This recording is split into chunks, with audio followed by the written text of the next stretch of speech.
नाही, माझा आवाज आपणापर्यंत पोहोचत असेल असं मी गृहीत धरतो. या कोरोना महामारीच्या काळामध्ये सर्वच लॉकडाऊन झालेलं असताना ज्ञानाला मात्र लॉकडाऊन करता येत नाही. ज्ञान ही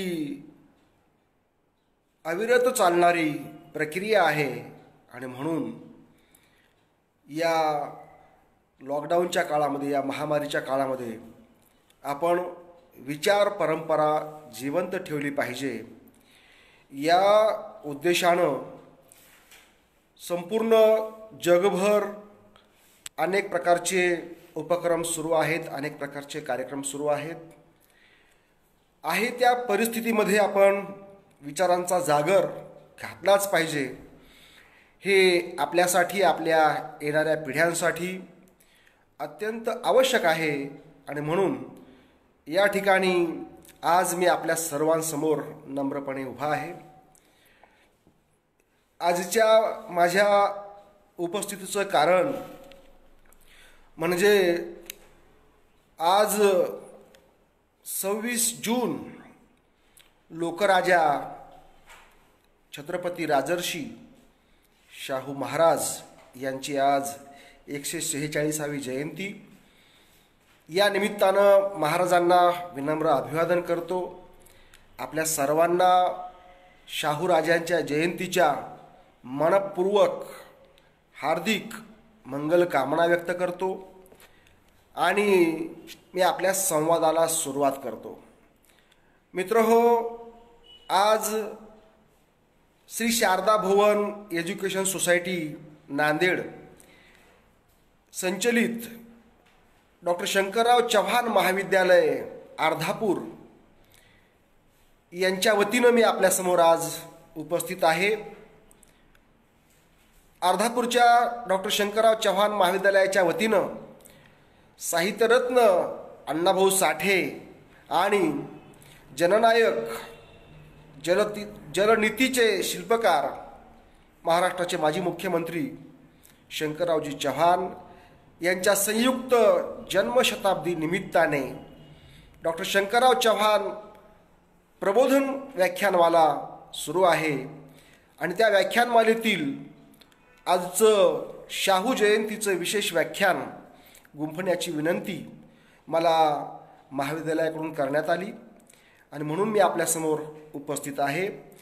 त्याबद्दल सर्वप्रथम मी श्री शारदा एज्युकेशन सोसायटी नांदेड यांचा आभारी आहे.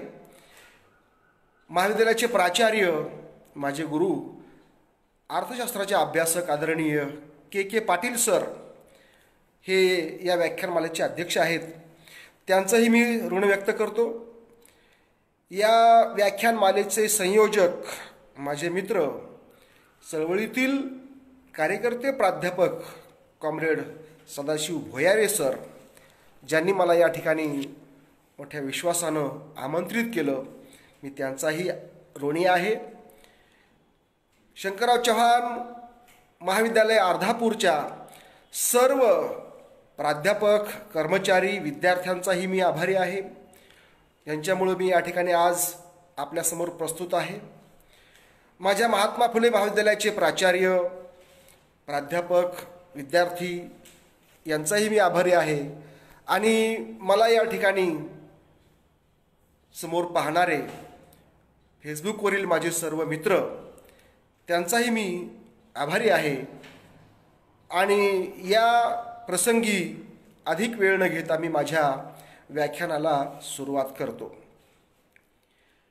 मी सुरुवातीला सांगितल्याप्रमाणे आज शाहू राजांची 146वी जयंती. महाराष्ट्रच नव्हे तर संपूर्ण देश आज शाहू राजांसमोर नतमस्तक आहे.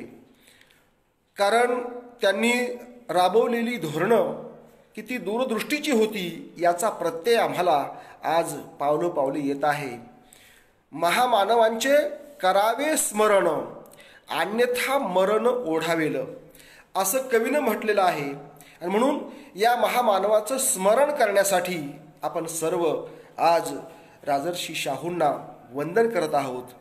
मी सुद्धा राजर्षी शाहूंना विनम्र अभिवादन करतो आणि माझ्या विषयाला सुरुवात करतो. माझा आजचा विषय आहे राजर्षी छत्रपती शाहू महाराज यांचे सामाजिक शैक्षणिक धोरण आणि सद्यस्थिती. अतिशय महत्त्वाचा विषय या ठिकाणी आज आपण चर्चा करणार आहोत. राजर्षी शाहू महाराज यांचं शैक्षणिक धोरण आणि सामाजिक धोरण आणि आजची एकंदरीत सामाजिक शैक्षणिक परिस्थिती. या विषयाच्या अनुषंगाने सर्वप्रथम आपण छत्रपती राजर्षी शाहू महाराज यांचा जीवनपट थोडक्यामध्ये आपण समजून घेऊयात. 26 जून 1874 रोजी कोल्हापुरात राधाबाई आणि जयसिंगराव घाटगे यांच्या पोटी यशवंतांचा जन्म झाला. यशवंतराव जयसिंगराव घाटगे हे मूळ नाव असलेले शाहू महाराज, आज आपण त्यांना शाहू महाराज या नावानं ओळखतो, राजर्षी या नावानं ओळखतो, अशा या शाहू राजांचा जन्म 26 जून आजच्या दिवशी 1874 साली झालेला आहे. आता 1874 हा जो काळ आहे हा आपण जर बघितला तर हा काळ इंग्रजी राजवटीचा हा काळ आहे. या काळामध्ये इंग्रजी राजवट जवळजवळ स्थिर झालेली आहे आणि शिवाजी राजांच्या राजवटीला 98 वर्ष म्हणजे जवळजवळ 100 वर्ष पूर्ण होत चाललेली आहेत. अशा काळामध्ये यशवंतरावांचा म्हणजेच राजर्षी शाहू राजांचा जन्म झालेला आहे. आणि मग कोल्हापूर गादीवर असलेले त्या काळातले चौथे शिवाजी महाराज यांचे उत्तराधिकारी म्हणून राजर्षी शाहू राजांची निवड झालेली आहे. आपल्याला माहीत आहे की तो काळ म्हणजे छत्रपतींच्या स्वराज्याची स्थापना होऊन जवळजवळ 100 वर्ष उलटत आलेली आहेत. आणि अशा काळामध्ये 1874 चा जो काळ आहे त्या काळामध्ये शाहू राजांचा जन्म होतोय. ती परिस्थिती कोल्हापूरला छत्रपतींची गादी निर्माण झालेली आहे आणि या गादीवर त्या काळामध्ये चौथे शिवाजी हे स्थानापन्न असलेले आहे. परंतु या काळामध्ये आपल्याला माहीत आहे की पेशवाई निर्माण झालेली आहे आणि या पेशवाईनं काय केलं तर शिवशाही गिळंकृत केलेली आहे. ज्या मावळ्यांच्या बळावर छत्रपतींनी शिवराज्य निर्माण केलं, स्वराज्य निर्माण केलं, हे स्वराज्य पेशव्यांच्या हातामध्ये गेलेलं आहे. आणि त्या पेशव्यांनी या शिवशाहीचं रूपांतर एका वेगळ्या आयदी अशा राज्यकारभारात केलेला आहे. आणि त्या काळामध्ये विशिष्ट जमातीलाच सर्व प्रकारचा मलिदा मिळायचा आणि बाकी बहुजन समाज मात्र अत्यंत दुःखाचं कष्टाचं जीवन जगत होता. अशा काळामध्ये कोल्हापूरच्या गादीवर राजर्षी शाहू महाराजांचं राज्यारोहण हे 1884 साली झालं. बघा, 17 मार्च 1884 रोजी यशवंतरावांचा दत्तक विधान आणि त्याच वेळेला राज्यारोहण सोहळा संपन्न झाला. म्हणजेच शाहू राजांचं वय त्या काळामध्ये अवघं 10 वर्षांचं होतं. अवघ्या 10 वर्षांचे शाहूराजे हे गादीवर आले आणि त्या काळामध्ये मी आताच म्हटल्याप्रमाणे की संपूर्ण देशभर इंग्रजांचं प्राबल्य होतं. इंग्रजी राजवट स्थिरस्थावर झालेली होती आणि म्हणून जेव्हा दत्तक विधान झालं तेव्हा या इंग्रजांनी काही अटीही टाकल्या आणि त्यापैकीच एक अट होती ती म्हणजे राजाच्या शिक्षणाची. आणि त्या अटीप्रमाणे गुजरातमधील राजकोट या ठिकाणी राजर्षी शाहू राजांच्या शिक्षणाला प्रारंभ झालेला आहे. 1886 मध्ये राजर्षी राजकोटमध्ये शिक्षणासाठी गेले आणि त्याच वर्षी त्यांचे जे पिताजी आहेत जयसिंगराव घाटगे यांचं निर्माण झालेलं आहे. 1886 दुःखाचा सामना, एका बाजूला सुख आहे एका बाजूला दुःख आहे, हे दोन्हीही राजर्षी शाहू महाराजांच्या वाट्याला आलेलं आहे. अगोदर लहानपणीच आई निर्वतल्या, त्यानंतर अल्पावधीतच राज्य मिळाल्यानंतर 2च वर्षामध्ये त्यांचे वडील जयसिंगरावजी घाटगे यांचं निर्माण झालं आणि त्याच वर्षी राजकोट येथे त्यांचं शिक्षण सुरू झालं.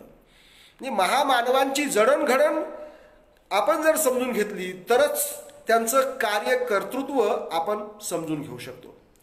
आता बघा, एकीकडे वडिलांचं निधन झालेलं आहे, जनकपिता, आणि दुसरीकडे राजकोटला शिक्षण सुरू आहे. आणि मग अशा काळामध्ये गुजरातच्या राजकोटमध्ये राजर्षी यांचं शिक्षण सुरू आहे. 3 वर्षे शिक्षण घेतल्यानंतर राजर्षी परत कोल्हापूरला येतात आणि त्याच काळामध्ये इंग्रज सरकारच्या गव्हर्नरच्या सूचनेनुसार राजर्षींचा पालक आणि गुरु म्हणून Stuart Mill Fraser, SM. Fraser यांची नेमणूक झालेली आहे. आता हे जे फ्रेझर नावाचे गृहस्थ आहेत, इंग्रज अधिकारी आहेत, हे गृहस्थ अत्यंत बुद्धिमान तर आहेतच, पण त्याचबरोबर प्रागतिक विचारांचे आहे. प्रागतिक विचारांचा हा माणूस शाहू राजांचा गुरु म्हणून त्यांना लाभला आणि त्यामुळं शाहू राजांची जडणघडण जी आहे ही प्रागतिक विचारांनी झालेली आपल्याला पाहायला मिळते. मग पुढे 1889 मध्ये परत आल्यानंतर पुन्हा धारवाड या ठिकाणी राजर्षींचं शिक्षण सुरू झालेलं आहे. कर्नाटक म्हणजे आधी शिक्षण गुजरातमध्ये घेतलं, नंतर कर्नाटकातील धारवाड येथे त्यांनी शिक्षण घेतलं आणि त्यानंतर संपूर्ण दक्षिण भारताचा दौराही त्यांनी केलेला आहे. जेव्हा एखादा राजा सत्तेवर येतो त्या राजानं प्रजेची काळजी कशी घ्यावी याचे प्रात्यक्षिक करण्यासाठी फ्रेझरनं शाहू राजांना आपला संपूर्ण देश दाखवला.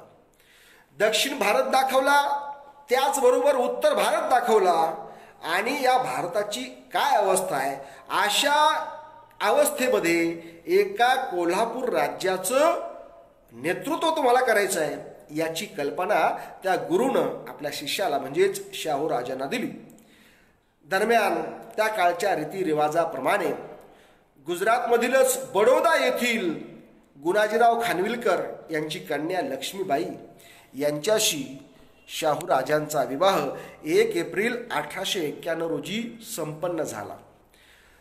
त्यानंतर आपण पुढे बघूया की 1 मार्च 1894 रोजी शाहू राजांना पहिलं अपत्य प्राप्त झालं. हे कन्यारत्न होतं, पहिली बेटी तूप रोटी म्हणतात. अक्कासाहेब, ज्या अक्कासाहेबांचा खूप लाड पुढे शाहू राजांनी केला, त्या अक्कासाहेबांचा जन्म 1894 साली झाला. पुढे आपण बघूया की खऱ्या अर्थानं राज्यकारभाराची सूत्रे 2 एप्रिल 1894 रोजी वयाच्या 20व्या वर्षी शाहू राजांनी गव्हर्नर लॉर्ड हॅरिस यांच्याकडून प्राप्त केली. आता खऱ्या अर्थानं राज्यकारभाराची सर्व सूत्रे शाहू राजांकडे आली होती. दोन्ही पित्यांचं निधन झालं होतं. चौथे शिवाजी जे दत्तक पिता होते शाहू राजांचे, यांच्या गादीवर शाहूराजे बसले होते, त्यांना तर इथल्या व्यवस्थेनं, चांडाळ चौकटीनं अक्षरशः वेडं ठरवलं होतं आणि मनोरुग्ण ठरवून त्यांना अहमदनगरच्या कारागृहामध्ये बंदिस्त करण्यात आलं होतं. त्या ठिकाणी अक्षरशः टकरा घेऊन, भिंतीशी टकरा घेऊन चौथे शिवाजी गतप्राण झाले होते. अशा प्रकारे दोन्ही जनकपिता आणि दत्तक पिता दोन्ही पित्यांचं निधन झालं होतं आणि स्वतःला एक मुलगी झाली होती. अशा काळामध्ये शाहू राजांनी राज्यकारभाराची सूत्र हातामध्ये घेतली. त्याच्या अगोदरच त्यांनी उत्तर भारत दक्षिण भारत फिरून पाहिला होता आणि या राज्यकारभाराच्या अनुषंगाने प्रागतिक विचार त्यांनी ग्रहण केले होते आणि त्यांनी वास्तव पाहिलं होतं. वास्तव काय होतं? त्या काळामध्ये कोल्हापूर संस्थानातली 90% राज्यकारभाराची सूत्रे ही एका जातीकडे होती. आता ही जात कोणती हे मी सांगायची तुम्हाला गरज नाही. ज्ञानाच्या सत्तेच्या चाव्या ज्यांच्या कमरेला बांधलेल्या असतात अशा त्या पुरोहित वर्गाकडे सत्तेची सर्व सूत्रे त्या काळामध्ये एकवटलेली होते. शाहूराजे पाहत होते की राज्यकारभारात एवढा मोठा टक्का जो आहे हा विशिष्ट वर्गाचा आहे आणि त्यामुळं राज्यकारभार जो आहे तो एककल्ली असा होत चाललेला आहे. राज्यकारभाराची सूत्रे स्वीकारल्याबरोबर शाहूराजांनी काय केलं तर संपूर्ण राज्याचा दौरा आरंभला की ज्याच्यावर आपल्याला राज्य करायचंय ती प्रजा आहे तरी कशी आणि आपण आहोत वारसदार कोणाचे? छत्रपती शिवरायांचे. याची जाणीव जी आहे ती राजर्षींच्या मनामध्ये अगदी ठाम होती. राज्यकारभाराची सूत्रे स्वीकारल्याबरोबर त्यांनी शिवरायांच्या समाधीचं दर्शन घेतलं. नुसतं दर्शन घेतलं नाही तर त्या समाधीचा जीर्णोद्धार केला. नुसता जीर्णोद्धार केला नाही तर शिवरायांच्या प्रमाणे पावलावर पाऊल टाकून राज्यकारभार करण्याचा त्यांनी विडा उचलला. आणि मग लोक त्यांनी पाहिलं, लोकांत केला, लोकांचा सहवास लाभला. प्रसंगी वेश बदलून सुद्धा शाहूराजे लोकांमध्ये जाऊ लागले, लोकांचं दुःख ऐकू लागले आणि मग त्यांना कळलं की हा जो टक्का आहे तो आपण वाढवला पाहिजे. आणि मग राजर्षी शाहूराजांनी काय केलं तर पहिल्यांदा सरसुभा नावाचं एक पद निर्माण केलं आणि त्या पदावर भास्करराव जाधवासारखा एखादा एक तरुण सत्यशोधक विचाराचा माणूस त्यांनी त्या पदावर त्यांची नेमणूक केली. आणि मग इथूनच खऱ्या अर्थानं राजर्षींच्या विरोधामध्ये काही लोकांनी कारस्थान करायला सुरुवात केलं. राजा शिवाजी महाराजांच्या काळामध्ये आपण पाहिलं की छत्रपतींचा राज्याभिषेक नाकारण्याची हिंमत इथल्या काही लोकांनी केली होती. कारण तर ते क्षत्रिय नाहीत म्हणून.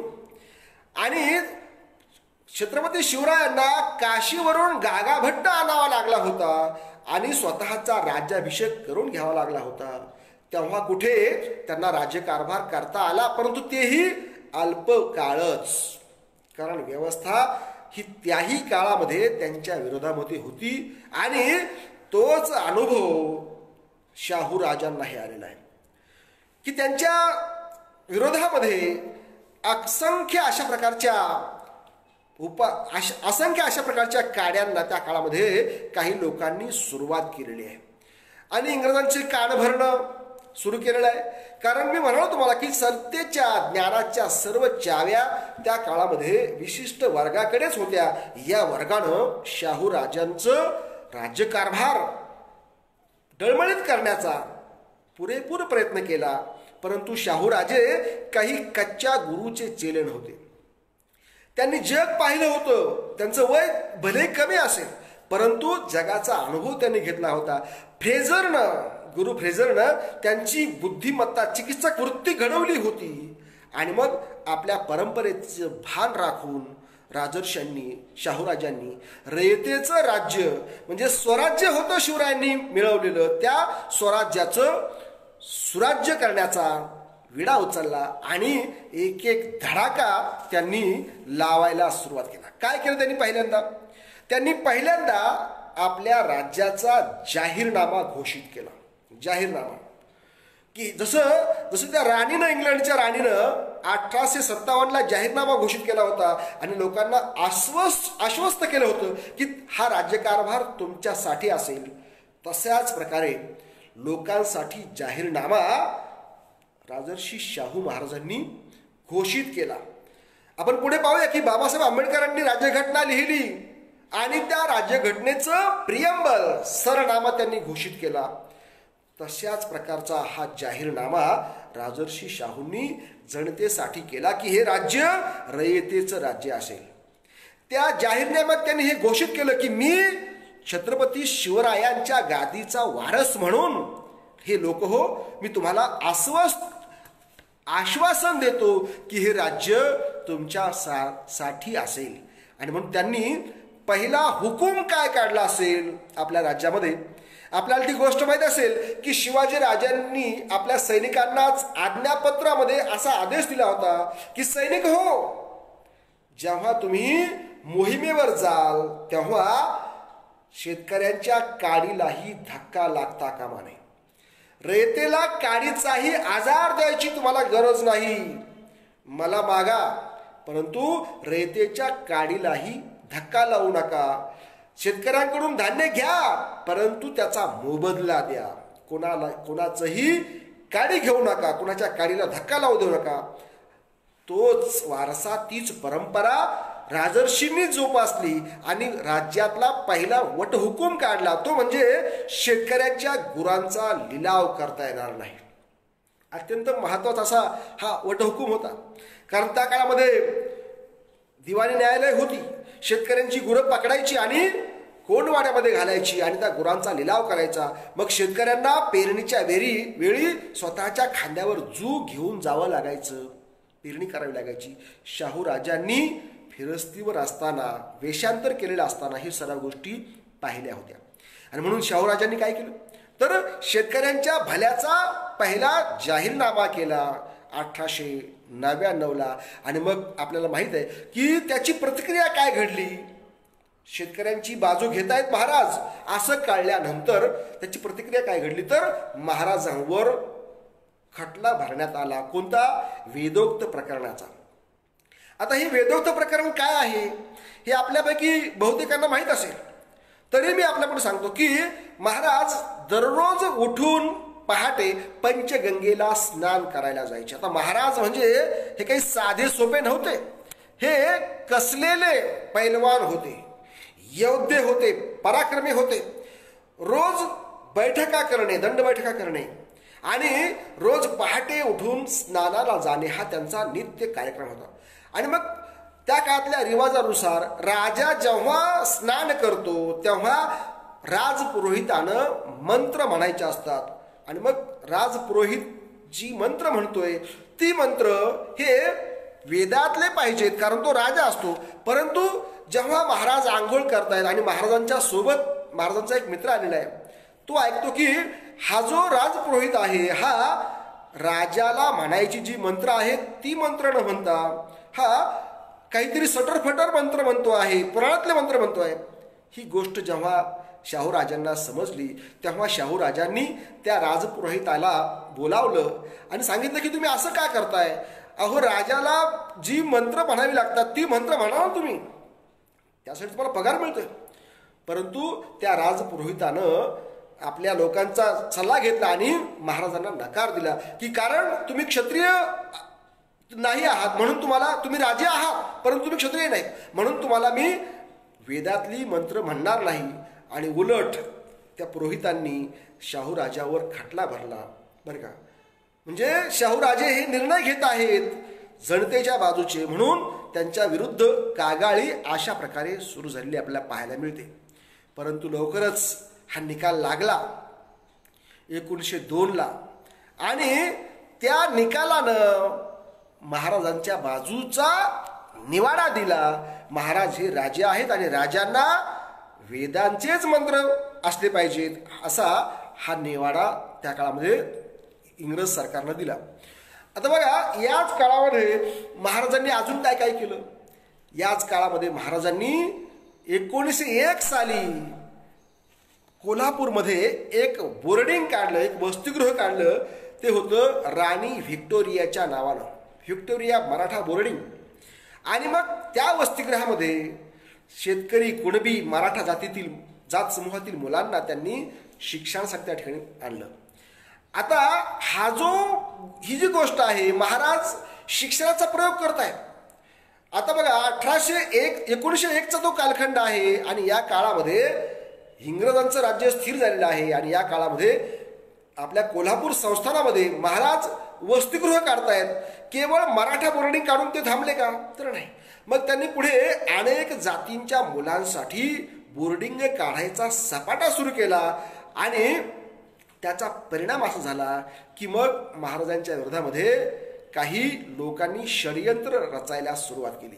याच काळामध्ये इंग्रज अधिकारी कर्नल रे याच्यावर विषप्रयोग करण्यात आला आणि या विषप्रयोगामध्ये सुद्धा महाराजांचं नाव गोवण्यात आलं. बघा, राजा असून सुद्धा एवढा त्रास छत्रपतींना झाला का? कारण त्यांचे निर्णय जे होते ते लोकहिताचे होते. आज आपण त्यांची जयंती मोठ्या प्रमाणावर साजरी करतो का? कारण ते लोकराजे आहेत. या देशामध्ये राजांची काही कमी नाही. अनेक राजे होऊन गेलेले आहेत. संस्थानांचा हा देश आहे. परंतु आपण दोनच राजांना मानतो आहोत, प्रामुख्यानं शिवराय आणि शाहूराजे. शाहूराजांचा जन्मदिवस हा कसा साजरा करा? तर एखाद्या सणासारखा साजरा करा. पुढे मी येणारच नाही. बाबासाहेबांनी सांगितलं देशवासियांना की देशवासियांनो, शाहूराजांचा जन्मदिवस 26 जून हा गोडधोड खाऊन साजरा करावा. जणू काही एखादा सण आहे अशा प्रकारे तो साजरा करावा, असा हा राजा खऱ्या अर्थानं. आणि म्हणून महाराजांनी जे काही निर्णय घेतले, त्यांनी पहिल्यांदा दुसरा एक निर्णय त्यांनी घेतला, तो म्हणजे रखमाबाई केळकर नावाच्या एका स्त्रीची त्यांनी पहिल्यांदाच शिक्षण खात्याची अधीक्षक म्हणून त्यांनी नेमणूक केली. बघा, ज्या काळामध्ये स्त्रियांना शिक्षणाला बंदी होती त्या काळामध्ये राजांनी आपल्या अधिकार पदावर एका स्त्रीला स्थानापन्न केलं. हा केवढा मोठा धर्मद्रोह होता त्या काळामध्ये. परंतु महाराजांनी या सगळ्या गोष्टी, ही सगळ्या सप्तबंदी त्यांनी नाकारली. पुढच्याच वर्षी महाराज हे इंग्लंडला गेले. आता इंग्लंडला जायला सुद्धा महाराजांना त्या काळातल्या राजपुरोहितांनी विरोध केला का? कारण समुद्र पर्यटन करणं हे त्या काळातल्या धर्मानुसार गुन्हा होतं. परंतु महाराजांनी हा गुन्हा केला. त्यांनी सप्तबंदी जी होती त्यातली एक बंदी होती की समुद्रबंदी. म्हणजे काय काय बंद्या लादल्या होत्या? शिक्षण घ्यायचं नाही, मनुस्मृतीच्या नियमाप्रमाणे वाचायचं नाही, पाहायचं नाही, बोलायचं नाही, ज्ञानाच्या गोष्टी करायच्या नाहीत, समुद्र पर्यटन करायचं नाही. परंतु शाहूराजांनी ही समुद्र पर्यटनाची बंदी जी आहे ती धुडकारली आणि ते लंडनला गेले. लंडनला गेल्यानंतर त्यांनी संपूर्ण इंग्लंड फिरून पाहिला आणि त्यानंतर ते परत आले. महाराजांच्या राज्यकारभारामध्ये बराचसा असा बदल झालेला आहे. कारण महाराजांनी जे पाहिलं, जे अनुभवलं, त्याप्रमाणे आपल्या कोल्हापूर संस्थानामध्ये लोकांच्यासाठी काही निर्णय घ्यायला त्यांनी सुरुवात केली. आणि मग त्यातले अनेक निर्णय बांधवांनो अत्यंत क्रांतिकारी असे निर्णय आहेत की जे आजही आपल्या शासनाला घेणं शक्य झालेलं नाही. महाराजांनी एक कायदा केला. कोणता कायदा होता? तो कायदा होता आंतरजातीय आंतरधर्मीय विवाहाच्या प्रोत्साहनाचा कायदा. साधी गोष्ट नाहीये. आंतरजातीय आंतरधर्मीय विवाहाच्या प्रोत्साहनाचा कायदा. आता महाराजांनी हा कायदा करून थांबले का? ते केवळ नाही. त्यांनी आपल्याच स्वकीय कुटुंबातला आणि बडोद्याच्या धनगर कुटुंबियातला त्यांनी विवाह लावून दिला. बघा, मराठा धनगर आंतरजातीय विवाहाचा पुरस्कार नव्हे, प्रत्यक्ष कृती शाहूराजांनी केली. किती दूरदृष्टीची ही कृती होती. त्यांचं असं म्हणणं होतं की ज्या काही प्रवर्गातल्या जाती असतील, जमाती असतील, जात समूह असतील, त्यांच्यामध्ये रोटी व्यवहार तर झालाच पाहिजे, बेटी व्यवहारही झाला पाहिजे. म्हणजे जातीभेद नाकारण्याचं प्रचंड महान कार्य हे राजर्षी शाहूराजांनी केलेलं आहे. त्यांचं सामाजिक धोरण पाहत असताना आपण हे बघूयात की त्यांनी शेतकऱ्यांना मदत केली, त्यांनी स्त्रियांना प्रोत्साहन दिलं शिक्षणाचं, त्यांनी विविध जाती जमातींना शिक्षणाच्या मध्ये त्यांनी प्राधान्य दिलं आणि सांगितलं की शिक्षणाशिवाय तरुणोपाय नाही. त्यांनी सांगितलं की आपण शिक्षणाला मोठा आधार मानलं पाहिजे. विद्येविना मती गेली, मतीविना नीती गेली, नीतीविना गती गेली, गतीविना वित्त गेले, वित्ताविना शूद्र खचले, आणि एवढे सगळे अनर्थ एका अविद्येने केले. हे शाहू राजांना नीटपणे कळालं होतं.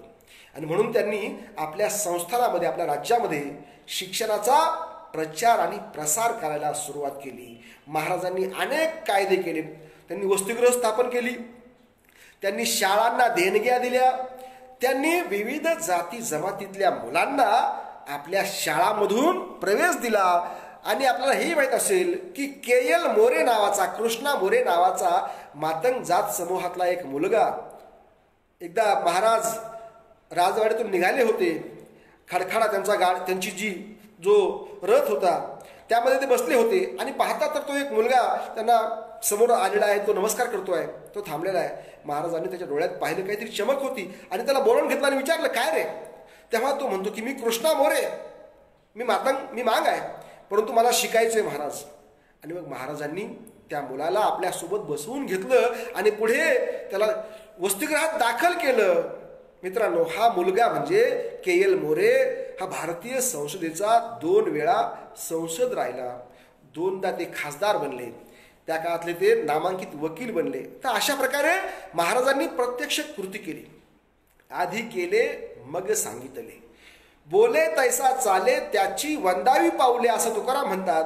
छत्रपती शिवाजी महाराज हे केवळ बोलके नव्हते, तर ते करते होते. त्यांनी कृती केली, बरं का. आणि म्हणून त्यांनी मांगाच्या कृष्णाला त्यांनी शिक्षण दिलं, पुढे खासदार तो बनला.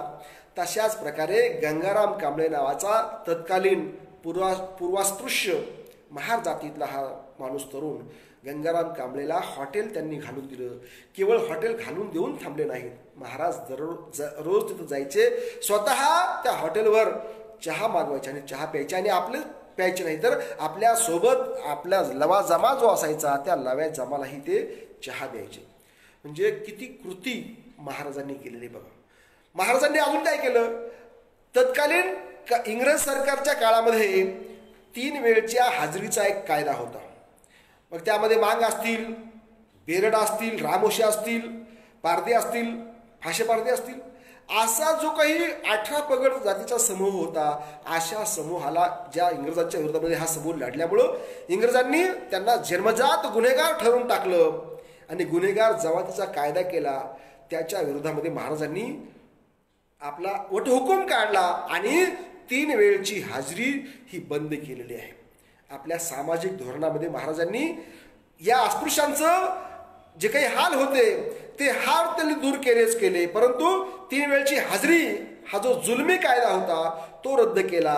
आणि त्यांना व्यवसायाची जी बंदी होती त्या काळामध्ये तीही बंदी उठवली आणि अनेक व्यवसाय, प्रत्येकाला व्यवसाय करता येतो. आपल्या राज्यघटनेमध्ये बाबासाहेबांनी जी मूल्य नंतरच्या काळामध्ये समाविष्ट केली, ही सगळी मूल्य आपण जर बघितली तर ही सगळी मूल्य समता, स्वातंत्र्य, मानवता, न्याय, ही सर्व मूल्ये राजर्षींनी आपल्या राज्यकारभारामध्ये प्रत्यक्ष कृतीनं अंमलामध्ये आणलेली आहेत.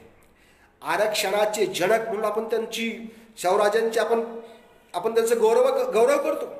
पण हे आरक्षण काय आहे, का असलं पाहिजे, याचंही उदाहरण महाराजांनी घालून दिलं होतं. लंगडे घोडे आणि तगडे घोडे, जे लंगडे घोडे असतील ते मागे पडतील, जे तगडे घोडे असतील ते पुढे येतील. महाराजांनी अत्यंत करुणेनं घेतलेला हा निर्णय होता, लंगड्या घोड्यांची बाजू घेणारा. सामाजिक न्याय म्हणून आपण आज म्हणतो सोशल जस्टिस, परंतु या सामाजिक न्यायाचं खऱ्या अर्थानं रुजवण कोणी केले असेल तर त्यांचं नाव आहे छत्रपती राजर्षी शाहू महाराज. सामाजिक न्यायाची त्यांनी आपल्या राज्यामध्ये उभारणी केली, सामाजिक न्याय त्यांनी निर्माण केला. 8 सप्टेंबर 1917 रोजी महाराजांनी अजून एक अध्यादेश काढला आणि तो अध्यादेश होता मोफत आणि सक्तीच्या शिक्षणाचा. आमच्या सरकारनं आता 2-4 वर्षापूर्वी हा अध्यादेश काढला, परंतु हाच अध्यादेश शाहू राजांनी आपल्या राज्यामध्ये शेकडो म्हणजे 100च्या वर वर्षापूर्वी त्यांनी काढलेला होता. म्हणजे यावरून महाराजांची दृष्टी किती महत्वाची होती, कशी होती हे आपल्याला पाहायला मिळतं. महाराजांनी अनेक परिषदा घेतल्या. महाराजांच्या सामाजिक आणि शैक्षणिक धोरणामध्ये ज्याच्याशिवाय आपल्याला पुढे जाताच येणार नाही असा एक विषय आहे, तो म्हणजे बांधवांनो माणगाव परिषद. आता या माणगाव परिषदेलाही नुकतीच 100 वर्ष पूर्ण झालेली आहेत. भारतातल्या सामाजिक न्यायाची 100 वर्ष असं आपण म्हणूया. काय झालं या माणगाव परिषदेमध्ये? 31 जानेवारी 1920 रोजी डॉक्टर आंबेडकरांनी विलायतून आल्यानंतर मूक नायक नावाचं पाक्षिक सुरू केलं. तेव्हा या पाक्षिकाला राजर्षी शाहू राजांनी भरभरून आर्थिक मदत दिली होती. परंतु केवळ आर्थिक मदत देऊन महाराज थांबले का? की डॉक्टर बाबासाहेब आंबेडकर नावाचा एक दलित तरुण परदेशातून उच्च विद्याभूषित होतो आणि भारतामध्ये येतो, याचा महाराजांना अत्यंत आनंद झाला. आणि मग महाराजांनी बाबासाहेबांना आपल्या राज्यामध्ये बोलावून घेतलं. बघा, ते माणगाव नावाचं गाव 21 आणि 22 मार्च 1920 रोजी 2 दिवसाची दख्खन अस्पृश्य निवारण परिषद महाराजांनी आपल्या संस्थानातल्या माणगावमध्ये घेतली. आणि या परिषदेमध्ये त्यांनी काय केलं? या परिषदेमध्ये त्यांनी डॉक्टर आंबेडकरांना अध्यक्ष केलं. बघा, राजाचा मोठेपणा कसा असावा, राजाचं मन कसं असावं, की एका तरुणाला त्यांनी अध्यक्ष केलं. एवढ्यावरच महाराज थांबले का? त्या सभेमध्ये त्यांनी हे घोषित केलं की लोक हो, हा तुमचा नेता आहे. डॉक्टर आंबेडकर हे केवळ अस्पृश्यांचे नेते नसतील, तर हे अखिल भारताचे पुढारी म्हणून हे नक्कीच पुढे येतील असा विश्वास 1920 साली राजर्षी शाहू महाराजांनी बाबासाहेबांबद्दल व्यक्त केला. साधी गोष्ट नाही.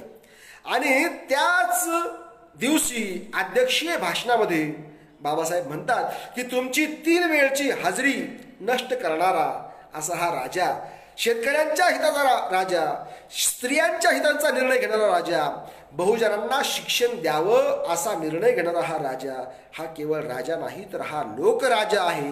आणि म्हणून बांधवांनो, शाहू राजांची जयंती तुम्ही एखाद्या सणासारखी साजरी करा. एखाद्या सणासारखी, जसं आपण सण साजरा करतो तशी ही जयंती साजरी करा. आणि मग बांधवांनो, पुढे आपण बघूया की त्या दिवशी संध्याकाळी आपल्या सोनतळी कॅम्पावर महाराज बाबासाहेबांना घेऊन गेले आणि त्यांच्या समवेत भोजन घेतलं. एका राजानं बाबासाहेबांच्या समोर एकट्यानं जेवण नाही घेतलं. त्याच पंक्तीला असंख्य अस्पृश्यही होते, सवर्णही होते. म्हणजे जातीभेद निर्मूलनाचा प्रयत्न राजर्षींनी स्वतःच्या कृतीने केलेला आहे. ही परिषद महाराष्ट्राच्याच नव्हे तर भारताच्या इतिहासामध्ये अत्यंत महत्त्वाची अशी ही परिषद आहे. या परिषदेला 100 वर्ष झालेली आहेत बांधवांनो. पण आजही आपल्याला सामाजिक सलोखा साधता आलेला नाही आहे. आपल्या महाराष्ट्रामध्ये देशामध्ये आपण पाहतोय की आजही अन्यायाच्या, अत्याचाराच्या असंख्य घटना घडत आहेत. आजही स्त्रियावर अत्याचार, दलितावर अत्याचार, शेतकऱ्यांच्या आत्महत्या, मजुरांचं शोषण, अनेक प्रश्न आजही आपल्याला मोठ्या गंभीरपणानं आपल्यासमोर वासून असलेले आपल्याला पाहायला मिळतात. आणि म्हणून या पार्श्वभूमीवर छत्रपती शाहू राजांचं जे धोरण आहे त्या धोरणाचा अवलंब करण्याची आजच्या राज्यकर्त्यांना खरी गरज आहे. परंतु हे राज्यकर्ते तसे करतात का? सकाळीच फोटो पाहिला पेपरमध्ये, लोकराजाला विनम्र अभिवादन. अहो बाबांनो, फक्त अभिवादन करून चालणार नाही.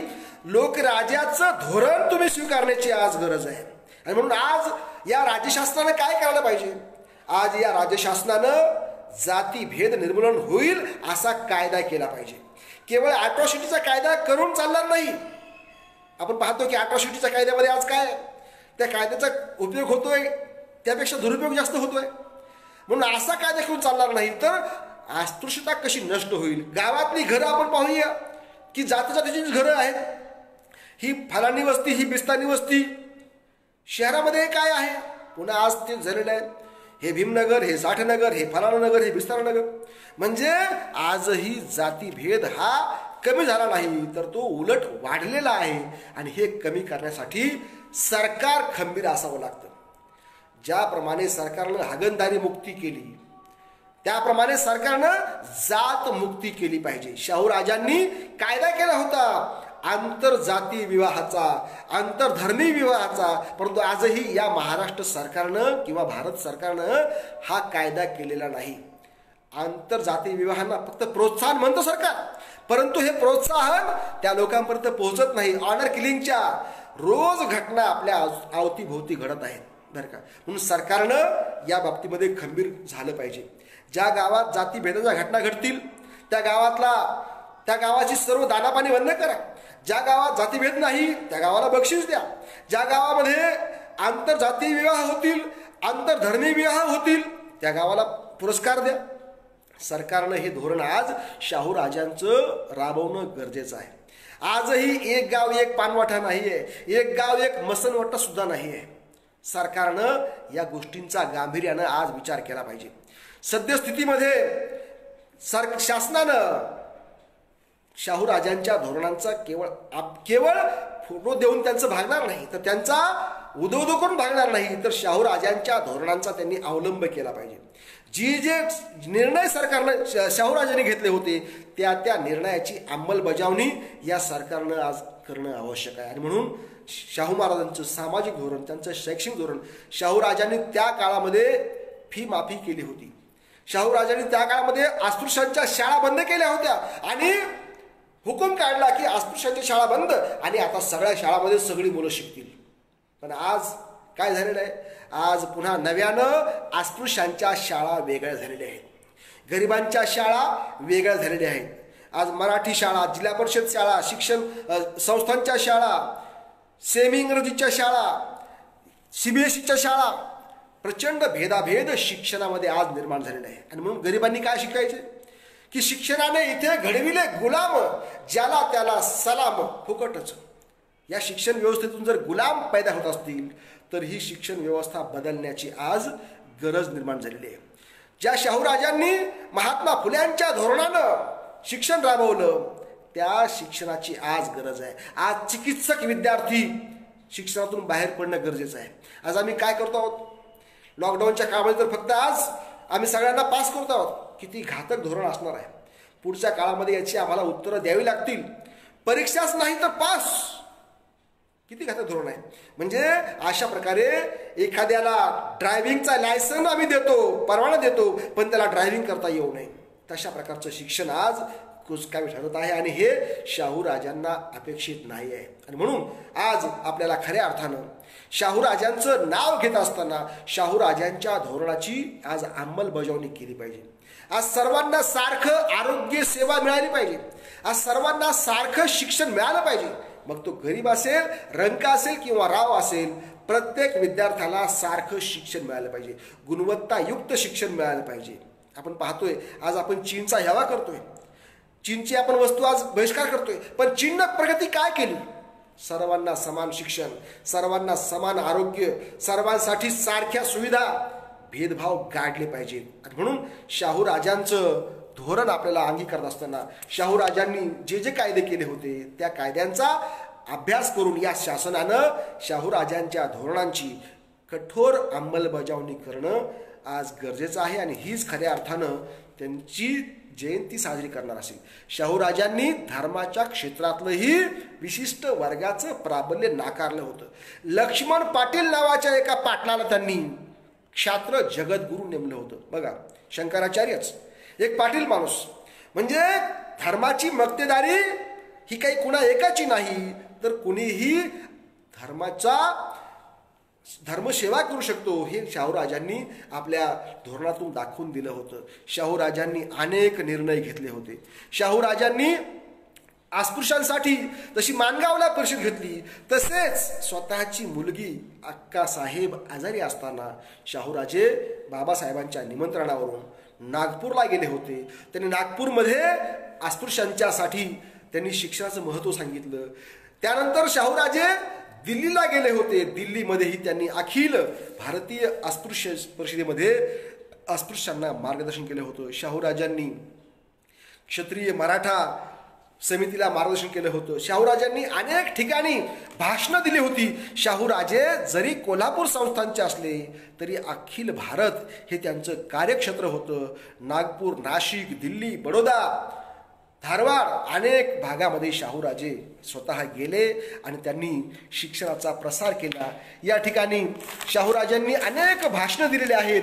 त्यातल्या 27 डिसेंबर 1917 रोजी जे अखिल भारतीय मराठा शिक्षण परिषदेचं एक अधिवेशन झालं होतं आपल्या खामगाव या ठिकाणी, तर त्या खामगावच्या भाषणातील एक उतारा मी आपल्यापुढे ठेवतो. बघा, सुधारणेच्या सर्व चळवळीत पुढाकार घेणे हे उच्चवर्णीयांचे कर्तव्य आहे. जपान देशात सामुराओ जातीने म्हणजे त्या राष्ट्रातील क्षत्रिय वर्णाने त्यांचे जाती निर्बंध मोडून टाकण्याच्या बाबतीत पुढाकार घेतला. 17व्या शतकात होऊन गेलेल्या आमच्यातील थोर व पूज्य विभूती छत्रपती शिवाजी महाराज यांनी आपणापुढे ठेवलेले ध्येय आज 20व्या शतकात आपण आपल्या नजरेपुढे ठेवले पाहिजे. त्यांचे अनुकरण केले पाहिजे. मला सांगण्यास दिलगिरी वाटते की मीमांसा संस्थेच्या स्थापनेपासून जुन्या पुराण्या निरुपयोगी कल्पनांचे पुनरुज्जीवन होण्याचा संभव आहे. आपले पुढारी अर्वाचीन ध्येयाकडे लक्ष देण्याची जितकी जादा काळजी वाहतील तितके चांगले. थोरल्या शिवाजी राजांनी जे उदाहरण घालून दिले आहे त्याकडे दुर्लक्ष करून चालणार नाही. फलटणच्या निंबाळकर घराण्यापैकी एका पुरुषाने मुसलमान धर्माची दीक्षा घेऊन एका मुसलमान स्त्रीशी लग्न केले होते. त्या पुरुषास त्या थोर विभूतीने पुन्हा आपल्या जातीत घेतले आणि आपल्या परमपूज्य जिजाबाई साहेब यांच्या संमतीने त्यांनी निंबाळकरांच्या मुलाशी आपल्या स्वतःच्या मुलीचा विवाह करून दिला. बघा, या ठिकाणी महाराज जे म्हणतायत की सामाजिक सुधारणेसाठी हे तथाकथित उच्चवर्णीयांनी सुद्धा पुढे आले पाहिजे. सामाजिक न्याय ही काही फक्त मागासवर्गीयांची मक्तेदारी नाहीये. हे दोन्ही बाजूंनी झालं पाहिजे, समन्वय साधला पाहिजे, असा महान विचार त्या काळामध्ये राजर्षी शाहूराजांनी दिलेला आहे. बांधवांनो, शाहूराजांचं पुराण, शाहूराजांचं गाणं कितीही गात गेलं तर आपल्याला ते सरणार नाही.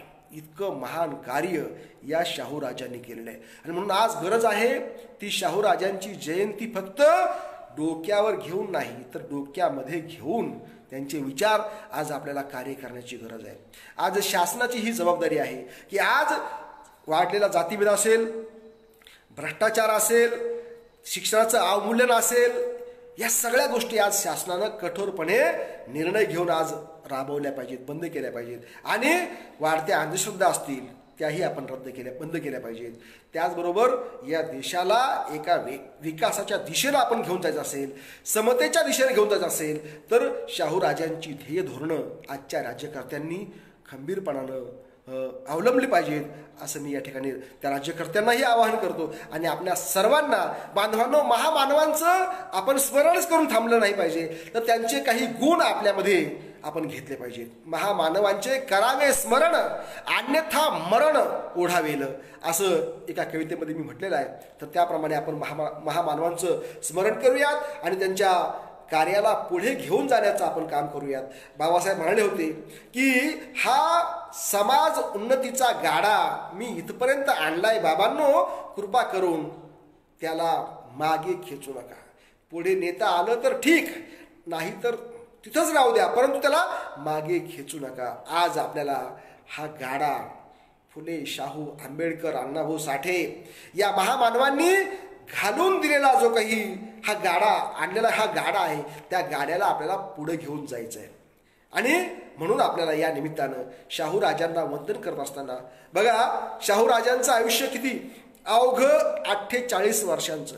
महाराज बडोद्याला गेले आणि तिथं लग्न समारंभाला उपस्थित राहून पुन्हा मुंबईला परतले आणि मुंबईच्या पन्हाळा लॉजवर महाराजांचं निर्वाण झालं. तो दिवस होता 6 मे 1922. बघा, अत्यंत अल्प असं आयुष्य, परंतु अल्प आयुष्य लाभूनही कार्य किती करावं. 48 वर्षांच्या आयुष्यामध्ये महाराजांनी प्रचंड कार्य करून ठेवलं. एक आपल्यासमोर असा आदर्श, जागतिक असा आदर्श आज जगामध्ये शाहूराजांचा अभ्यास होतो आहे. जगातल्या अनेक विद्यापीठामध्ये शाहूराजांचा अभ्यास केला जातो आहे. आणि म्हणून आज आपण शाहूराजांच्या जीवनचरित्राची, त्यांच्या ध्येय धोरणांची नव्यानं अभ्यास करण्याची आज गरज आहे. शाहूराजांच्यावर काही कमी त्रास झाला नाही. शाहूराजांना 4 वेळा शाहूराजांना जीवनातून उठवण्याचा प्रयत्न केला गेला. एकदा तर त्यांच्या राजवाड्यावर बॉम्ब टाकण्यात आला, बॉम्ब. बघा, आपण आज फक्त बॉम्बस्फोटाच्या घटना ऐकतो, पण त्याही काळामध्ये असे दहशतवादी होते ज्यांनी या लोकराजाला संपविण्याचा प्रयत्न केला. बॉम्ब हल्ला झाला, परंतु सुदैवाने तो बॉम्ब राजवाड्याच्या बाजूला पडला. बघा, नसता ते संपूर्ण कुटुंब नष्ट झाला असतं. म्हणजे एवढ्या टोकावर महाराजांना विरोध झाला. पण महाराज म्हणाले की मी माझ्या राज्याची आणि जीवाचीही पर्वा करत नाही, मी जनतेची पर्वा करतो. कारण माझ्या राजानं, शिवाजी राजानं मला हा वारसा दिलेला आहे. खऱ्या अर्थानं शिवाजीचा वारसा चालवणारा हा राजा, लोकराजा, हा शाहू महाराजा. आणि म्हणून या शाहू राजांचं हे ध्येय धोरण आपण काळजीपूर्वक आपल्या पुढच्या पिढ्यांसमोर ठेवूया, एवढंच एक सुंदर स्वप्न मी आपल्यापुढे ठेवतो. आणि मला शंकरराव चव्हाण महाविद्यालयानं आपल्यासमोर साक्षात होण्याची जी संधी दिली आणि आपण सर्वांनी माझं या ठिकाणी ऐकून घेतलं, त्याबद्दल मी आपल्या सर्वांचं ऋण व्यक्त करतो. आणि आपल्या सर्वांना पुन्हा एकदा शाहू जयंतीच्या मनपूर्वक मंगल कामना व्यक्त करतो. शाहू राजांना वंदन करतो आणि या ठिकाणी थांबतो. जय हिंद, जय महाराष्ट्र.